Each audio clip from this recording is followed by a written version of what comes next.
আসসালামু আলাইকুম। খাদ্য অধিদপ্তর এর আবেদনের সর্বশেষ সময় হলো 7 মে 2025 সাল। 1791টি পোস্ট ছিল।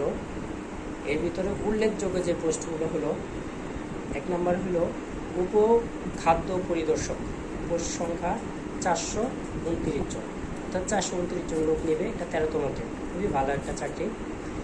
তারপরে 2 নম্বরে আছে সহকারী উপ খাদ্য পরিদর্শক, 317 জন, এটা 15তম গ্রেড, এটাও খুব ভালো।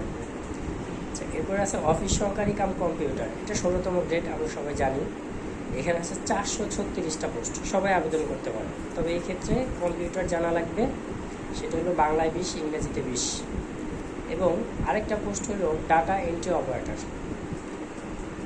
এটাও সবাই আবেদন করতে পারবে, 16তম গ্রেড, তবে এখানে বাংলা 30 এবং ইংরেজি 40 ওয়ার্ড প্রতি মিনিটে লাগবে। যে 4টা পোস্টের কথা বললাম, 4টা পোস্ট সবাই, অর্থাৎ সাধারণ শিক্ষার্থী যারা আছে সবাই আবেদন করতে পারবে। এবং এখানে যেহেতু পোস্ট সংখ্যা বেশি, আবেদনও বেশি করবে, কম্পিটিশনও বেশি হবে। যারা এখন আবেদন করেন নাই তারা সবাই যদি পারেন 4টাতে আবেদন করেন, না পারলে প্রথম 3টা আবেদন করে ফেলবেন। 7 তারিখ লাস্ট ডেট, আজকে 5 তারিখ, অর্থাৎ আর 2 দিন আছে।